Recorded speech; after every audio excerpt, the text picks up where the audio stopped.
So the ETC was wonderful, but even the ETC, and even as Don scales it around the globe, it's still very labor intensive. You know, it's not Tommy one at a time, it's not a research group 10 at a time, it's 50 or 100 at a time per campus times 4 campuses. But I wanted something infinitely scalable, right? Scalable to the point where millions or tens of millions of people could chase their dreams with something. And, you know, I guess that kind of a goal really does make me the Mad Hatter. So Alice is a project that we've worked on for a long, long time. It's a novel way to teach computer programming. Kids make movies and games. The head fake. Again, we're back to the head fakes. Best way to teach somebody something is to have them think they're learning something else. All right? I've done it my whole career. And the head fake here is that they're learning to program, but they just think they're making movies and video games. This thing has already been downloaded well over 1 million times. There are 8 textbooks that have been written about it. 10% of US colleges are using it now. And it's not the good stuff yet. The good stuff is coming in the next version. Okay? I, like Moses, get to see the promised land, but I won't get to set foot in it. And that's okay, because I can see it. And the vision is clear. Millions of kids having fun while learning something hard. That's pretty cool. I can deal with that as a legacy. The next version is going to come out in 2008. It's going to be teaching the Java language if you want them to know they're learning Java. Otherwise, they'll just think that they're writing movie scripts. We're getting the characters from the best-selling PC game in history, The Sims. And this is all already working in the lab. So there's no real technological risk. I don't have time to thank and mention everybody in the Alice team, but I just want to say that Dennis Cosgrove is going to be building this, has been building this. He is the designer. It's his baby.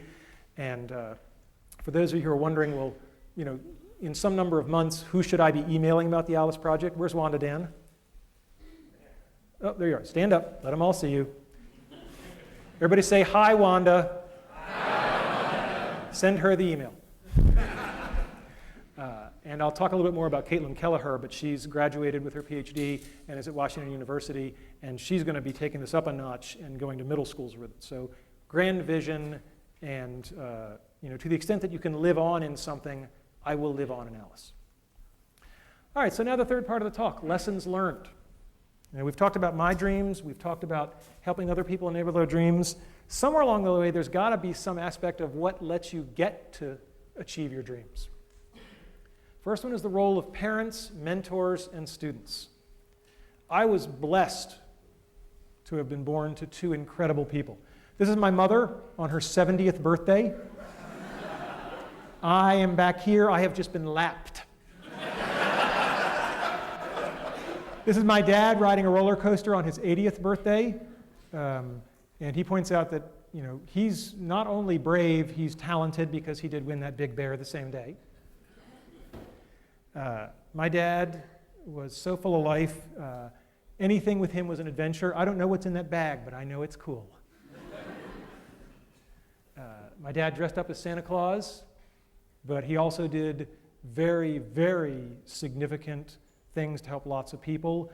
This is a dormitory in Thailand that my mom and dad underwrote, and every year about 30 students get to go to school who wouldn't have otherwise. This is something my wife and I have also been involved in heavily. And these are the kind of things that I think everybody ought to be doing, helping others. But the best story I have about my dad is, unfortunately, my dad passed away a little over a year ago. And when we were going through his things, he had fought in World War II in the Battle of the Bulge. And when we were going through his things, we found out he had been awarded the Bronze Star for Valor. My mom didn't know it. In 50 years of marriage, it had just never come up.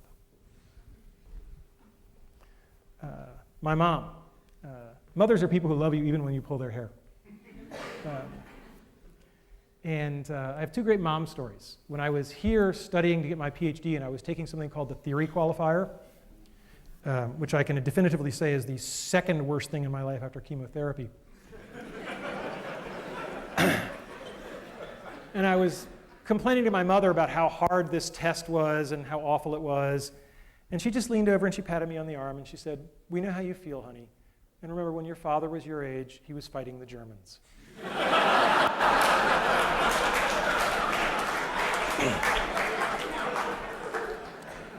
After I got my PhD, my mother took great relish in introducing me as, this is my son. He's a doctor, but not the kind who helps people.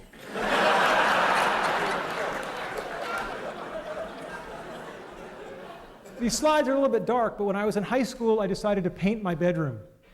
I'd always wanted a submarine and an elevator. And the great thing about this...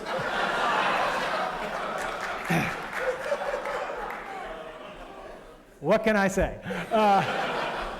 And the great thing about this is they let me do it. And they didn't get upset about it, and it's still there.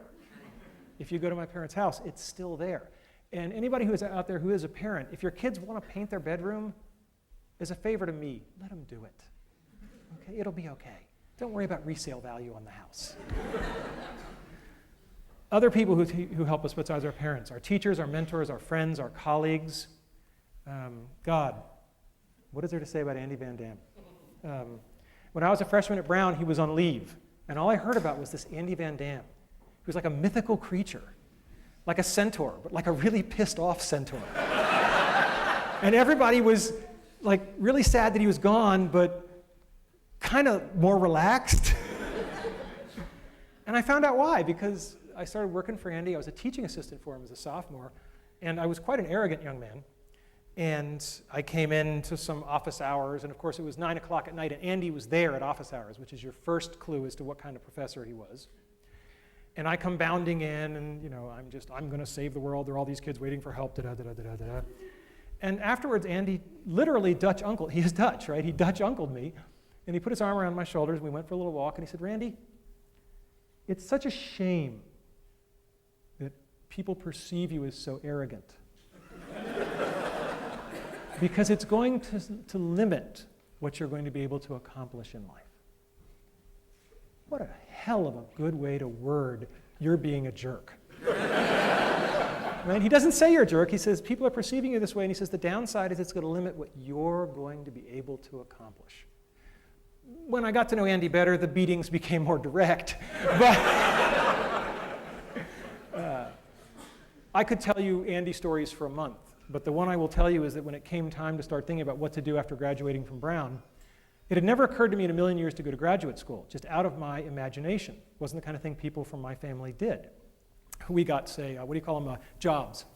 So, and Andy said, no, don't go do that. Go get a PhD, become a professor. And I said, why? And he said, because you're such a good salesman that any company who gets you is going to use you as a salesman, and you might as well be selling something worthwhile, like education.